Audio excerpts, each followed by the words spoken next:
nasalanga nakokakateo mabe nakoboya yango nakosala na bomoi nanga yawe limbisanga limbisa yawe limbisanga nasengi koluna yo na bomoi circonstances.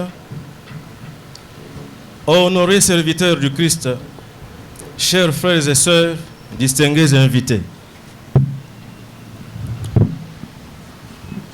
En ce jour où nous avons décidé de commémorer la création de l'Assemblée Jésus-Christ, notre bannière, nous nous faisons le devoir d'exprimer en premier lieu notre reconnaissance envers le Maître et l'auteur de cette œuvre, à savoir le Seigneur Jésus-Christ, lui qui a inspiré la création et qui a continué à soutenir l'œuvre jusqu'à ce jour. À lui toute la gloire, et nous vous demandons de bien l'acclamer. Nous pouvons acclamer le Seigneur Jésus-Christ.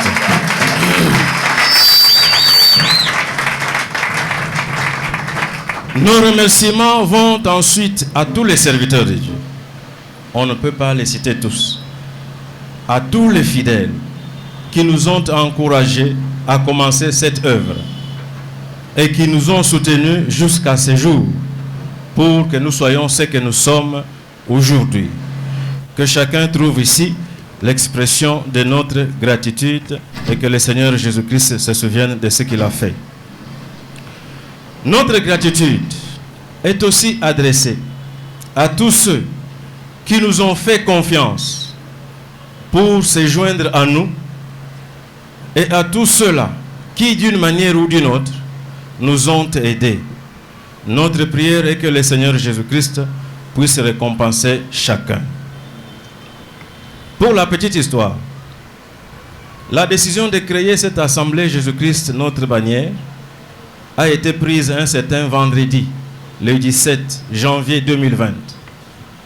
En effet, nous nous sommes retrouvés quelque part au nombre où nous étions et après avoir vérifié plusieurs messages venant de Dieu, ainsi que plusieurs conseils venant des serviteurs et des fidèles inspirés par lui, nous avons eu la nette conviction que c'était effectivement la volonté de Dieu de commencer l'œuvre que vous voyez aujourd'hui.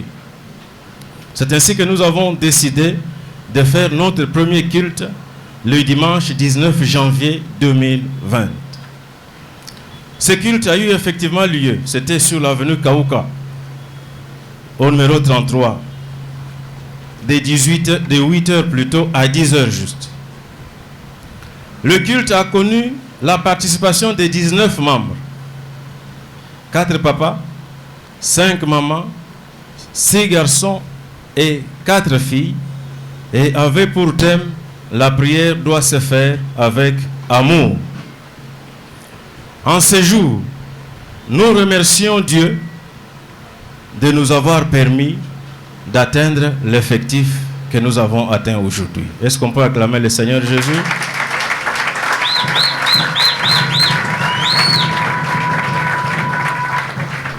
Un mois, sur base des messages que nous avions reçus du Seigneur, nous avions jugé bon de donner à la nouvelle assemblée la dénomination de Jésus-Christ, notre bannière, qui deviendra, on avait commencé par Jésus, notre bannière, qui deviendra par après Jésus-Christ, notre bannière. Le terme bannière est pris dans le sens d'abri, de refuge et de lieu de retraite. En effet, dans le message que nous avait inspiré, nous avons vu des tempêtes, des vents, des tornades et d'autres intempéries. Et alors, les gens couraient de toutes parts pour venir s'abriter contre ces intempéries dans l'église. D'où la dénomination Jésus-Christ, notre bannière, cité des refuges. Le monde actuel, il est rempli de vents, il est rempli d'intempéries de toutes sortes. Et nous croyons que le seul endroit où nous pouvons nous réfugier en toute sécurité, c'est en Jésus-Christ. Est-ce qu'on peut encore l'acclamer?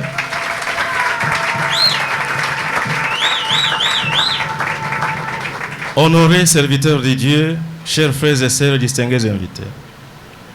Comme vous pouvez le constater, la devise de la famille chrétienne Jésus-Christ, notre bannière, c'est l'amour chrétien. En effet, dans plusieurs religions, et même dans le monde, on parle de l'amour. Mais l'amour dont nous parlons, et qui est la devise de notre Église, c'est l'amour que Jésus-Christ a enseigné et qu'il a vécu lui-même. Cet amour a deux volets. L'amour envers Dieu et l'amour envers les hommes. Aimer Dieu, c'est obéir à ses commandements, faire sa volonté et chercher à lui plaire en tout, alors que l'amour envers le prochain, c'est s'interdire de lui faire du mal, tout en s'efforçant de lui faire du bien. Cet amour envers les hommes se résume en ces paroles du Seigneur Jésus-Christ dans Matthieu 7, 12. Tout ce que vous voulez que les hommes fassent pour vous, faites-le de même pour eux, car c'est la loi et les prophètes. L'amour chrétien n'est pas un slogan, non. C'est un idéal. C'est un modèle parfait de vie auquel chacun de nous doit tendre. Il est aussi la charte fondamentale ou la constitution à laquelle tous nos actes et toutes nos décisions dans cette assemblée doivent se conformer. Chers frères et sœurs, distingués invités, la famille chrétienne Jésus-Christ, notre bannière, est encore à ses débuts. C'est pourquoi elle doit travailler durement pour accomplir la mission que le Seigneur lui a confiée. Ainsi, elle sollicite l'accompagnement de chacun de vous, par ses prières, par ses conseils et autres contributions. En tout cas, tous ceux-là qui sont disposés à nous aider, nous accueillerons leur aide avec bienveillance, tant que cela va nous aider à accomplir la mission que le Seigneur nous a confiée et à continuer à marcher selon la vision qu'il nous a donnée. La famille chrétienne Jésus-Christ, notre bannière, loin de s'isoler, de s'enfermer sur ce chemin de l'accomplissement de sa mission, a grandement besoin de travailler en collaboration avec tous ceux-là qui sont animés du même idéal d'amour chrétien, en respectant nos différences qui constituent pour nous une grande richesse. Un adage sage dit que l'union fait la force. C'est pourquoi nous lançons en ce jour un appel à nous réunir autour de l'idéal d'amour et derrière le seul leader Jésus-Christ pour l'accomplissement des missions qui nous sont confiées. Il ne nous reste qu'à vous remercier encore pour votre présence au milieu de nous et à vous souhaiter à chacun et à vous tous de passer un agréable moment en ces lieux dans la présence du Seigneur Jésus-Christ, à lui seul la gloire à jamais. Amen.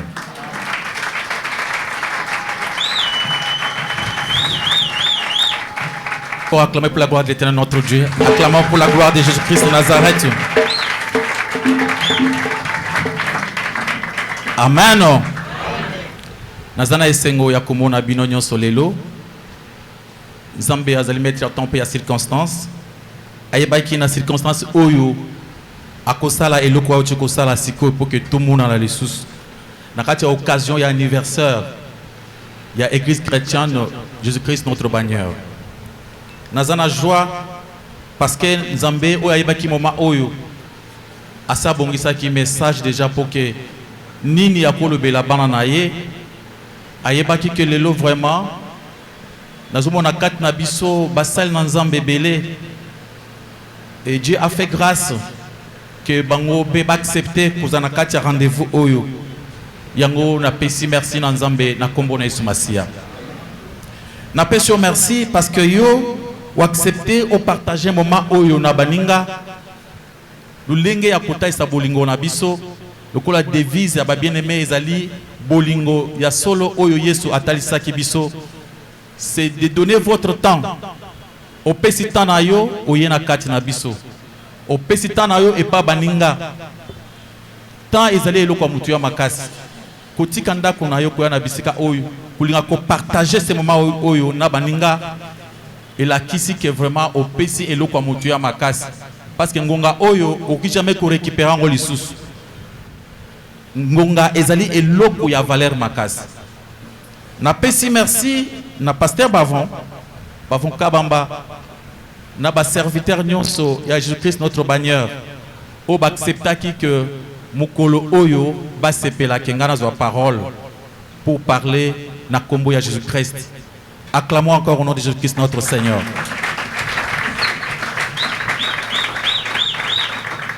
Thème na biso lelo to kolobela sur l'apostasie.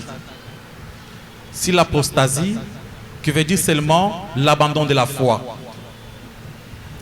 Koyo kandenge Nzambe a tindiki bande kona biso ba bien-aimé ba pesa kombo ya église oyo Jésus-Christ ekimelo na biso. Yesu isika ko kimela. C'est-à-dire Nzambe azana pousa ke tango batu bazana ba problème na mokili. Tango bazolo ka solution batu wana baya ko kutana na basali o Nzamba tie pour que bataille ça le vrai Jésus-Christ. Pour que batona ba kimela et panaye. Maintenant toujours le kambo apostasie, l'abandon de la foi. Bible so ba ke na batango ya suka na batango to komi. Na ba dernier temps et vous allez ba temps difficile. OK bato ba kolingate.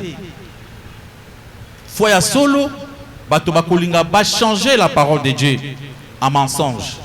Bato ba kolinga ba me mate ba na Nzambe et pas na Nzambe. Mais babungi sabango église monsieur kobima na tango ya suka au lieu que batu bandimi Jésus-Christ mais batu bazo koma bandimi ya batu. C'est pourquoi tango Nzambe a pesi ba bien-aimé kombo oyo Jésus-Christ notre Bagneur, c'est pour que bango bakimi c'est la batu et pas na Nzambe yemoko et pas na Yesu yemoko. Que ceux qui batu ba et pas na bango bataille c'est bango le vrai chemin. Pourquoi toujours apostasie lelo? Parce que dans Mukanda il y a 1 Timothée chapitre 4 dans le premier verset, Bible dit que l'Esprit dit expressement que dans le dernier temps, quelques-uns abandonneront la foi pour s'attacher à des doctrines des démons, poussés par hypocrisie. Il y a des faux pasteurs, il y a des faux prophètes. Nous traversons un moment très difficile. Ok, pour nous à distinguer, Nzambe azo sambela a distinguer, isika azo kende pona koyeba soki azana kati ya bosolo esengeli mutu azala mingi na sagesse pe na intelligence. C'est pourquoi message on Nzamba pesi biso lelo ezake biso basal na Nzambe tusangani awa tolité pour combattre l'apostasie, l'abandon de la foi. Solbi mutu aza apostate, c'est-à-dire il connaît la vérité. Batu oyo bazo bungisa bana Nzambe baza ba ignoranté. Baebi bazana vérité ya parole de Dieu. Mais bazana poussa basa la volonté na bango, bazana poussa bakokisa mukanu na bango, bazana poussa te basa la mukanu ya Jésus-Christ. C'est pourquoi Nzambe azana poussa que biso nyonso tokutan lelo na occasion oyo to fungola miso na likambo oyo. To sala basali oyo toko kebisa bana Nzambe, toko batela bango pour que mukolo Yesu akoya bazwa bomo ya seko. Amen. Dans le Matthieu chapitre 24, avant que Jésus-Christ a comme pembeni akokende, amataki na ngomba, ba disciples ba s'approcha qui pona ko poser ba question. Balinga ki ba yeba avènement na ye kozala quand, kuya na ye kozala ndenge nini. Yesu abanda ko lebela bango à partir verset 4 de Matthieu 24. Albina bango, prenez garde que personne ne vous séduise. Dans verset 5 alobi, car plusieurs viendront sous mon nom. Ils disent c'est moi qui suis le Christ et ils séduiront beaucoup de gens. Bosala keba, bofungola misu, bosana ba garde na bino parce que ebele bakoya na kombo na Yesu bakolo baketuzali ya Nzambe mais bakozala basal dans Zambé ya lokuta. Il s'élèvera des faux prophètes et des faux Christ. Quand on dit il s'élèvera, c'est-à-dire ils seront élevés. Bakozwa élévation. Tout ça, dans moment oyo, il y a élévation, mingi, il y a faux. C'est la parole de Dieu. Il s'élèvera des faux prophètes et des faux Christ. Dans 24 à l'objet, ils feront des grands prodiges. Même les Élis. S'il était possible, même les Élis. Les hommes de Dieu. Tous en abino awa. Si tu constates que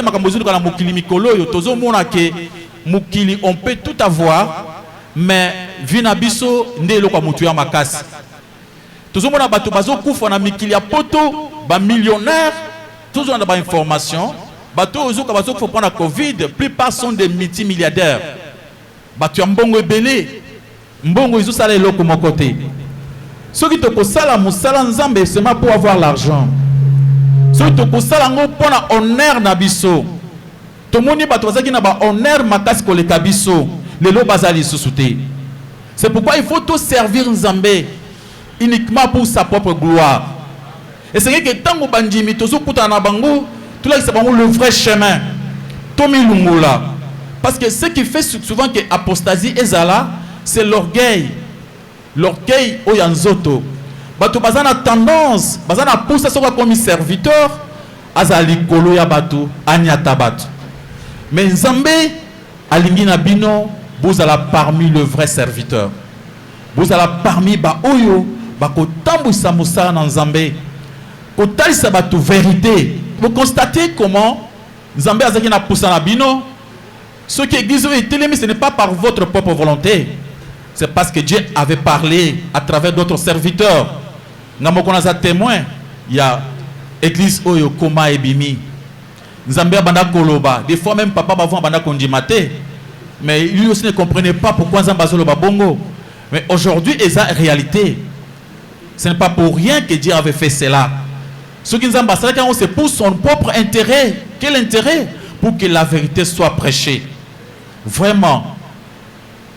Tout ça, la lélo, tout tenir vérité, tout combattre l'apostasie, tout combattre la batu oyo, bazali, oyeba prêcher vérité, oyeba ma message à vie. Bataille, c'est que vous votre Bagneur, c'est Jésus-Christ. Mais bato bazunguli surtout, ba mitche place à Jésus-Christ. Oye bataille sa batunkolo, bazo mitche ba place wana. C'est pourquoi, moment où tu es à Oyo, tu as dans le dernier temps, Kalamingité, je sais que tous les chrétiens au Bazali Awa, Bazilaka enlèvement, moment où Oyo Yesu Akoya, Ngongeko Beta, Oyo Bato Bakufaki déjà, Bako précédé Bisso. Bisso, tu as transformé. Dans Jésus-Christ. C'est pourquoi message nabiso, il faut que batu nyonso base la moment où on a enlèvement. Mais Yesu azoloba awa na Matthieu 24 à partir du verset 37 jusqu'à verset 39. Alors ce qui était arrivé au temps de Noé arrivera de même à l'avènement du Fils de l'homme. Makambo yaki na tango Noé et koye la biso lisusu. Yesu abandi koloba na tango ya Noé, les gens mangeaient et buvaient. Na tango yuka tango Noé wana. Bato bazaki na ba bar bazolia, na ba cheta bazomela. Les gens se mariaient et mariaient leurs enfants. Bazo sala ba fête à mariage, ma bala. Les gens voyageaient, ils faisaient leurs affaires. Bato bazaki à ce moment-là, tango bazo prêcher bango, banda ko accepter. Mais Dieu Ata isi biso que tina moment delige komaki basutuki mbule bandi déjà. Yesu alobi ndenge ekokomela biso na tango oyo.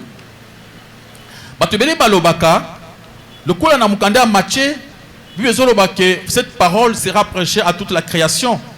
Bazo quoi comme si bato nyonso bakobongola motema. Mais sur tangi na Matthieu 24 verset 4 14 elobi c'est seulement pour servir des témoignages. Yesu azoloba se poser question. Est-ce que tant que moi na mutu akoya akozwa konjima na mokili? Est-ce que ce côté na mokili, utana kisasa, okanisa que tout le monde vous prie? okomona mokola lumingo ba Christ toza ebele tozo sambela mais Yesu a posé question est-ce que tant akoya akokuta bandimi toyeba ke Yesu azota ce que tant akoya bandimi bakozala mingi te. Amen amen. Bakozala moke, c'est déjà c'est notre temps. C'est notre temps. Tout le monde a distraction, il y a makambo, il y a pamba, il y a mokili. Parce que tant au moment il y a Yesu akomi pembeni akoya biso basal na nzambe tozo charge te. Il y a que prêcher la vérité aux enfants de Dieu, de prêcher vraiment l'amour. L'amour où Jésus-Christ a tiqué la biso. Parce qu'il y a plusieurs sortes d'amour.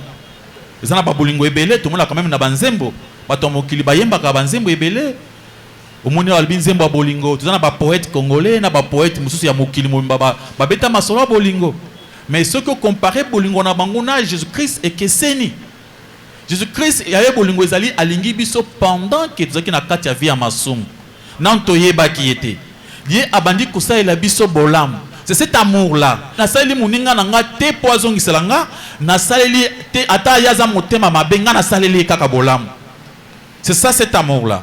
Et ça bolingo te nasala na muntu po azongi selanga, pour ça lobaki même le païen balinga pe bato balinga kabango. Alors biso notre bolingo, il faut dépasser l'entendement des païens. Donc et même nos ennemis, cet amour-là. C'est pourquoi mon frère ma sœur, ezo senga na biso kuzala mayele sagesse, intelligence, pendant un moment tous traversé, moment il y a abandon de la foi. Dans 2 Timothée chapitre 3, partir verset 1 jusqu'à verset 5 au Kutangango, au comment la Bible zoloba. Zoloba que dans dernier temps, bato bakolinga plaisir plus que Dieu. Bato bakolinga plaisir. Bato bakolinga mingi makambo ya mokili. Makambo nzambe ekuzala penza na tinate. Ekuzala bakosala ngo na ndenge na bango. Et Bible ke musika, ce que avant comme dans verset 4. Dans verset 3 il obéit, 2 Timothée chapitre 4. Il viendra un temps où les hommes ne supporteront pas la sainte doctrine. Ngonga moko koya oya biso. OK, bato bako supporter te côté bango vérité. Lokola bazana posé akoyoka makambo ko sepelisa bango. Bakomi sala foule ya ba docteur. Bakomi sala ya bango ba pasteur. Bakomi sala ya bango ba prophète. C'est pourquoi aujourd'hui le vrai serviteur o balingi ba prêcher nzambe na busolo okutanga ngo okomona kiki pa bizubizo ba ke batu oyo nyonso balingi ba servir nzambe pièzement. Balikaka na passe. Ceux qui olingi ozala un bon serviteur. Si vous voulez que Jésus-Christ notre bannière, ba serviteur oyo, ba vrai serviteur, faut bandi ma paix souffrance. Mais ceux qui balingi, ba la glorifier, ba la élever na bato mokili, à ce moment-là, ba ko bunga nzela. Alors Jésus-Christ a le big, bato nyonso ba olinga ba servir yé na bosolo, ba kolinga passe, ba ko passe ba la persécuter. Alors qu'est-ce qu'il nous faut? Balobi bato ba commissaire ya bango ba docteur, ya bango ba prophète. Et au komona yo oza liboso ozo prêcher vérité, les gens te critiquent. Ah, yé mamunya teaka. Ya mate wana mate akala. Mate wana o cherchons vraiment le royaume de Dieu. Hein? Wana mate nini wana? Hein? Tungi mate mbamoko ya miracle na beti pa bato bakoyimba la moko na zui. Alléluia, alléluia. Tant de banda qui musala na croisa qui makambo ebele. Auparavant, tant bazo bisabiso que il y a des faux prophètes, il y a des faux pasteurs, il y a des féticheurs ba kotina musala na biso, je ne croyais pas.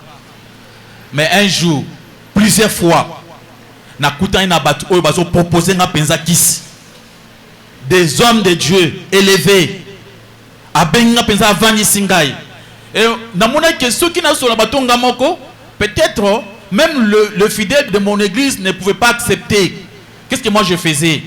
Je demandais aux serviteurs qui sont même ici avec nous. Ils sont bien aimés. Il y a un cop moko to sala batu moko. Ba accompagner ngai. Au mona to kotina bango. Abi non, uzana ba oyo. Makambo ba bandaka yo moko. Yo na bango déjà boyo ko reverser ngabité. Ba oyanga baza makasi. Ba oyanga ba koteka bisote. Bo panza makambo to solola. Okomona penza ba beti solo kisi et pas un pasteur. Et j'étais accompagné avec les serviteurs de l'église. Bazo kama rabi boyoka.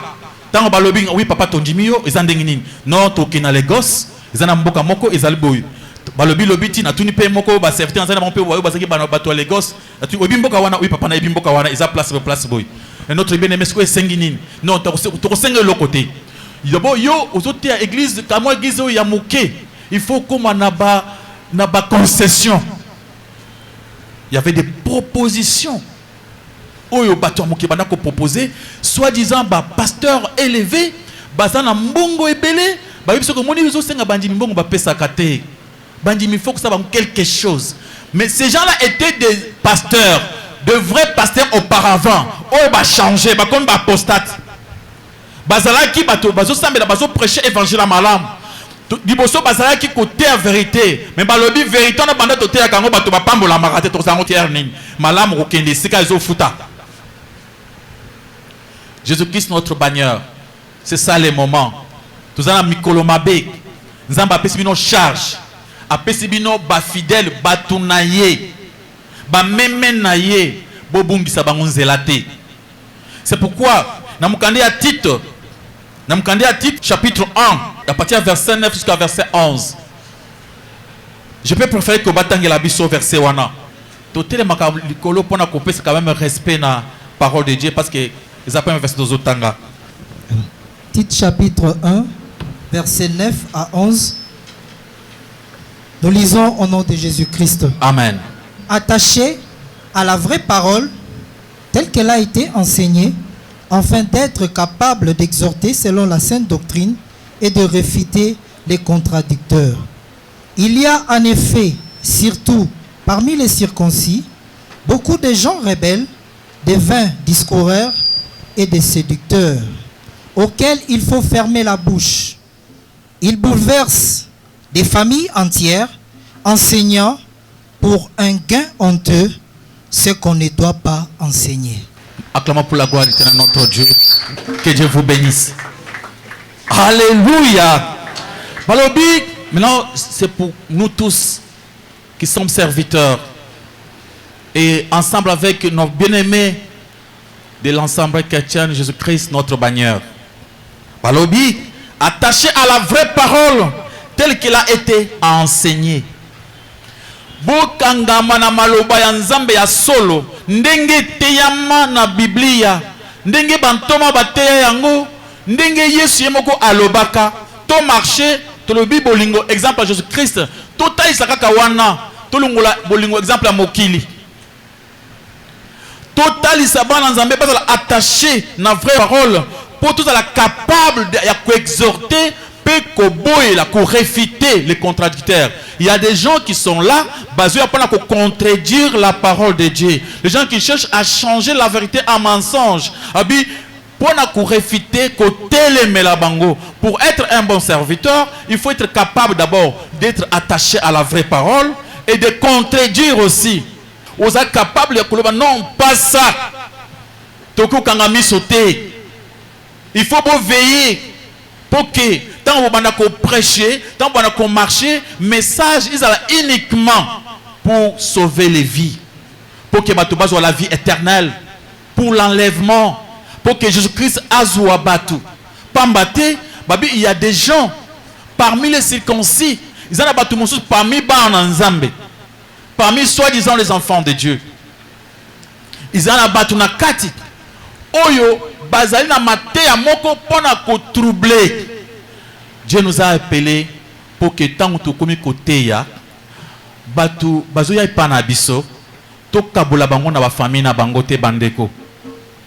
Basala na nzamba alléluia. Entre nous, nous appelons ba papa, nous appelons ba maman. Pourquoi comme un serviteur, moi na yabat, asaki moi na papa na bango, asali musala agno comme papa a supporté moi na pendant plusieurs années. Et le coup la commune église nanga na bambie prophétie. C'est ton père. Le grand sorcier na makamosi c'est ton papa. Et moi na oyo akoboya papa na ye. To commune na bandimia lelo, ce qui papa depuis azana porte azo beta.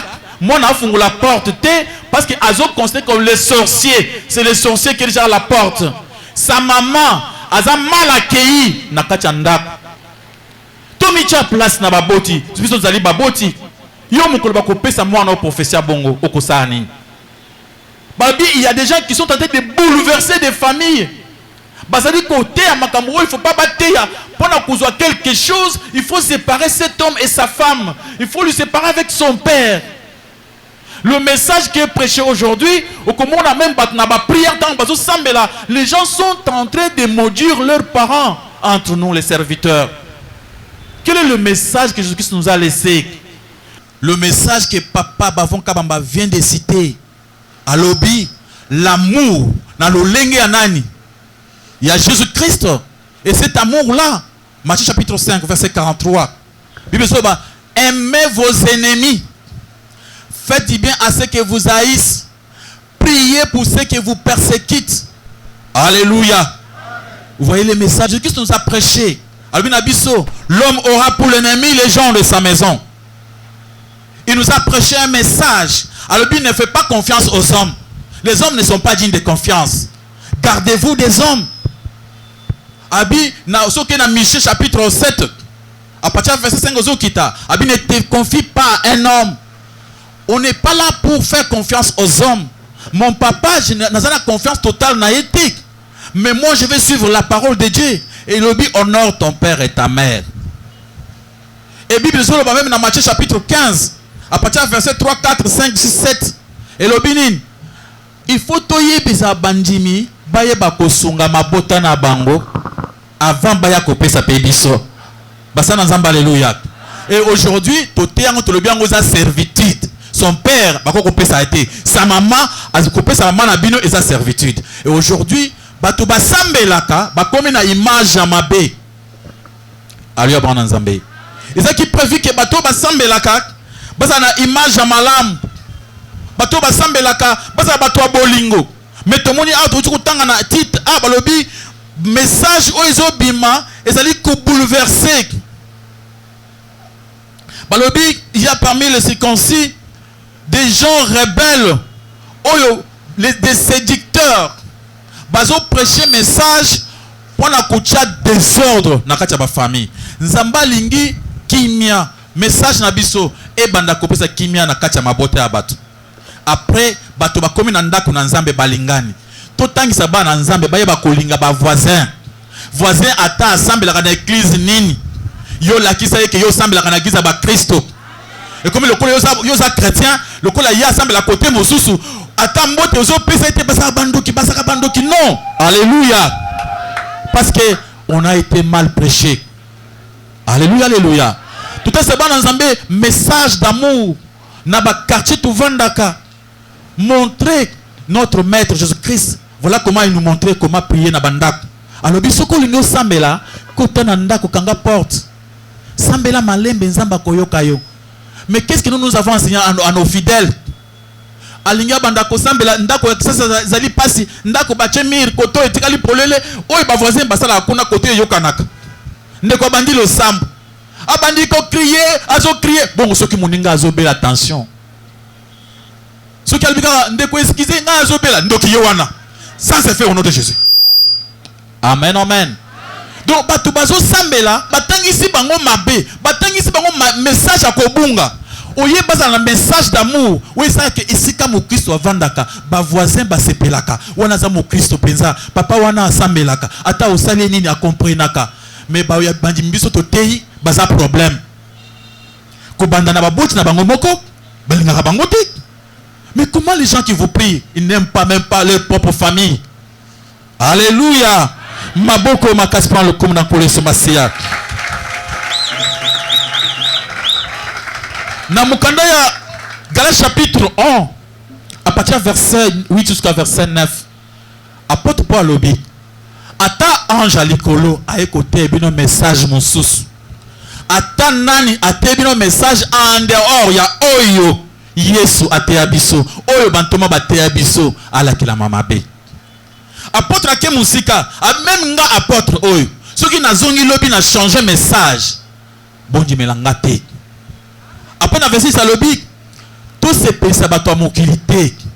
tous à la serviteur ya nzambe mais ya batuté les hommes de Dieu okomona papa moko ayena likambo epana yo ngai na ndako ezo simba te makambo ezo simba te azo kosa yo pasteur en réalité le problème c'est lui-même mais azana poussa oyebisa ke ndoki aza mwana ndoki aza mwasi po apesa mbongo.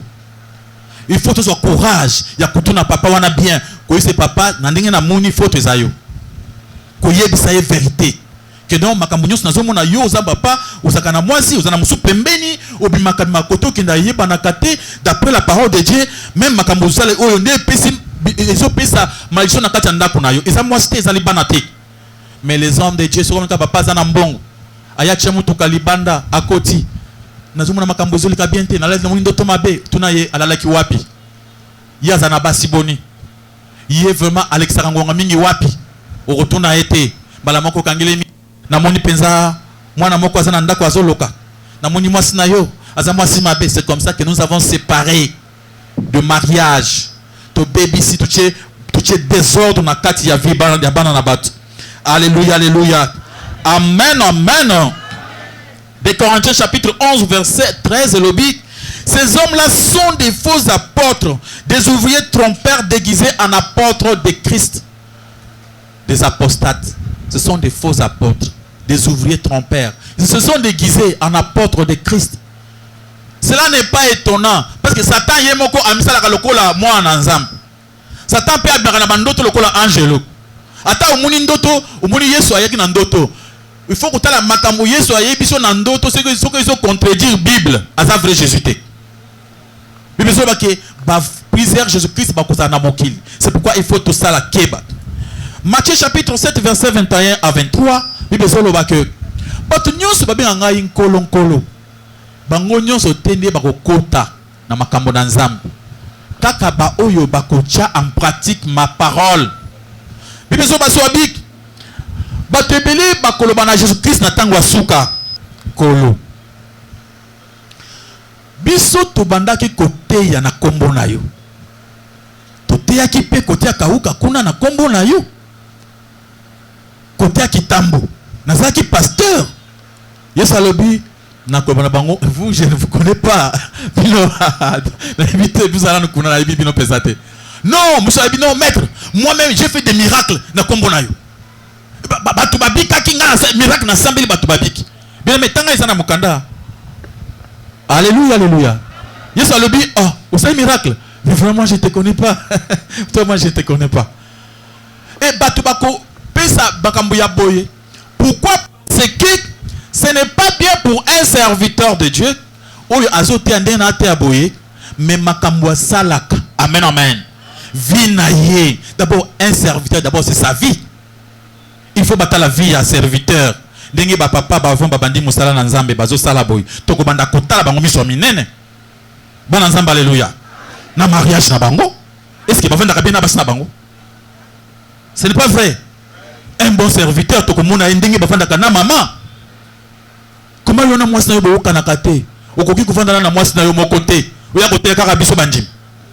Toko fungula miso. Pona kotala bazana vini via milangwa. Comment yozo yomoko pasteur osaka vie à milangwa. Donc c'est pourquoi balobi nde bato bazo te ya bato mosusu bato na kutu bakoti na lola mais ye nzamba yebi yete abi toi je ne te connais pas. Yo na moni okaraboy. C'est pourquoi basali na nzambe bande kwa na nzambe. Biso nyonso tozaka kabana na nzambe. Mon souci c'est quoi?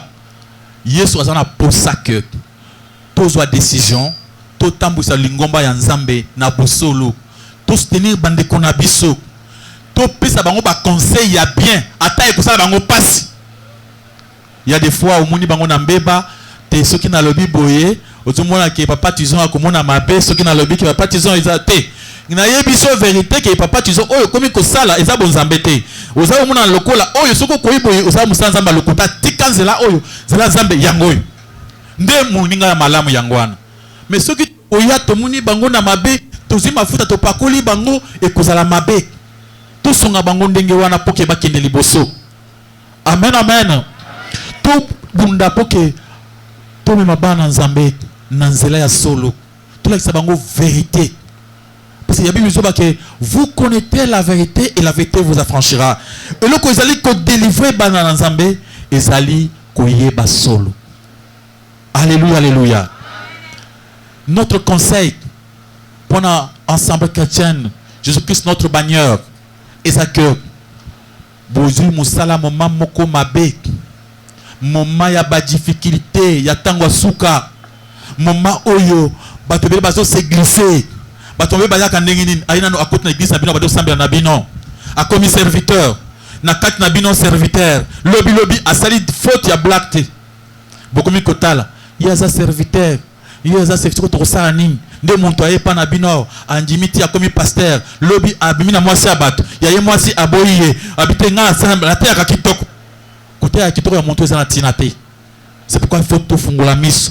To simba ba na Nzambe pour to mi mabango na nzela ya solo. Le moment est le moment mabe, moment d'abandon de la foi. Tant que Bible soba que l'esprit dit expressement, l'esprit dit clairement. Alléluia. Que dans le dernier temps, quelques-uns abandonneront la foi et s'attachera n'a pas esprit séducteur, n'a pas doctrine, n'a pas démon. C'est ce que Jésus-Christ a dit, sa prophétie. Il y a un qui se poser question. Tant que Koya batoba kozala boni, ils ont été le coup la tango ya Noé. Tout le monde a baza moqué, mais baza bien prêché. Baza prêcher la vérité. Baza la bandimi o babandi na respect na bandako ya baboti na bango. Na ba quartier na bango. Bato ba komi komona soki muntu na aza muntu a science okite okopesa tambo tete bon akoye bandeni ke bino ba chrétien pour ça malam. Être gentil avec tout le monde, approcher tout le monde, leur montrer l'amour de Jésus-Christ. Notre maître Jésus a tel exemple abanda koya avant na bato ya mabek. Bible so ke bakuta qui est avant na table moko na ba melima sanga Jésus-Christ de Nazareth. Il était même condamné pour ça. Babino, comment yumo Nzambe ouvre na mesa moko na bato mela masanga. Alléluia, alléluia. Que Dieu vous bénisse. L'apostasie, l'abandon de la foi. Cela veut dire que il y a des gens qui connaissent la vérité. Bah, ils disent vérité bien, mais ils ne veulent pas prêcher cette vérité. Pourquoi? Pour leurs propres intérêts. Bah, ils prêcher pour avoir l'argent. Bah, ils prêcher pour avoir la gloire. Balingi ba komi saba na Nzambe banjimi na bango. Oui, apôtre Paul a lobi na Actes chapitre 20, na verset 29 à 30. Balobi ba tayi bato pour pas la banjimi na bango, mais banjimi ya Yesu te. Mais biso to te ya bato, to ma bango et pas na Jésus-Christ. Que Dieu bénisse tous les serviteurs de Dieu. Que j'ai eu la grâce d'être devant vous ce soir pour parler de la part de l'Éternel notre Dieu. Que Nzambe na biso apambola bino, que cette grâce au tozui lelo Nzambe azala na biso na makambo nyonso na kombo na Yesu Masia. C'est pourquoi nangonga moki tozo bonde la moki, c'est que pour demander à notre Dieu de nous aider de marcher dans son vrai amour. Amour ya bien, amour oyo balobi amour Yesu atikeli biso.